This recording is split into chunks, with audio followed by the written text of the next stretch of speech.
আজ পিকনিক হচ্ছে তোমার বাড়িতে, কারণ ভালো লাগছে তো।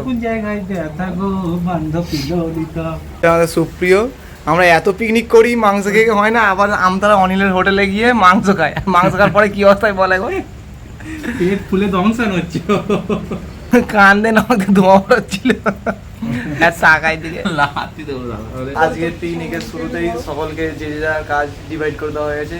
এই কাজ নিয়ে ঝামেলা হয়। আমি বাজার করেছি, মাংস কিনেছি।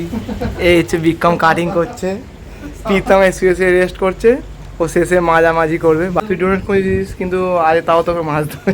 টেস্ট করতে যাইনি, এদের মধ্যে ঝামেলা বেঁধে গেছে, কে আদর্শন বাড়বে আর কে বাসন মাজবে আর কে রান্না। তোর বক্তব্য কি? দিন মিক্সে দিয়ে আমি বাস করতে আছে কি পাঁচটা আদর্শন আমি ছাড়া কেউ বাড়তেও পারে না। আদর্শনটা হান্ডি চিকেনের মতো সব গোটা দিয়ে দেওয়া হবে, তারপর যা হয় হবে। রাতে তাতে রান্নার মনে হচ্ছে বেশি টেস্ট হবে। কি মাংস রান্না করেছিস? মাছ রান্না করেছি, মাংস বল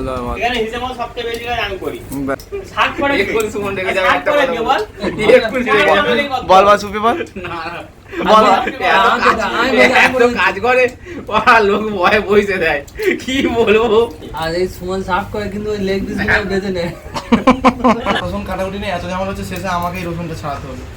এই রসুন ছাড়ানো হচ্ছিল, আর সুপ্রিয়র ঘরের অবস্থাটা দেখো, সারা ঘরময় হয়ে গেছে রসুনের খোলা। এই এখন অমিত কুমার পিকনিকে অ্যাড হচ্ছে, আজ অনেকটা দেরি করে ফেলেছে। আর এই প্রীতম মানে কানে ফোন দিয়ে রান্না করছিল তো, তাই একটা ভয় লাগছিল যে আজকে রান্নাটা কেমন হবে। রান্নি আজকে চেঞ্জ করা হলো, অমিতকে রান্নি চেঞ্জ করা হলো। প্রীতম যে হারে ফোন করতো তাদের রান্না করছিল, আমার এটাই ভয় লাগছিল যে আজকে খাওয়া যাবে তো। এই শুধু এদের অবস্থাটা দেখো, এই দেখো সব যে যার মতো কাজ করছে, আমরা আমাদের মতো কাজ করছি। আর দেখো রান্না করছো না, এখানে সুমন বাটনাবাটি করছে, ওদিকে অমিত রান্না করছে, আর এদিকে আমি এদেরকে সঙ্গ দিচ্ছি। আর এরা শুধু ভেতরে কি করছে দেখো, এই হচ্ছে আমার সুপ্রিয় গুরু, এই এখন খেলা দেখছে। এদিকে হচ্ছে বিক্রম বান্ধবীদের সাথে কথা বলতে ব্যস্ত হয়ে গেছে, আর এদিকে হচ্ছে প্রীতম টুরু লাভ করছে এই ছেলেটা। এই এখন মাংস কষানো প্রায় রেডি। এই হচ্ছে আজকের কালার, বেশ দারুণ এসছে। অমিত রান্নি আজ রান্না করছে, দেখা যাক কেমন রান্না হয়। চল তোল কষা, এক পিস করে সবার জন্য তোল।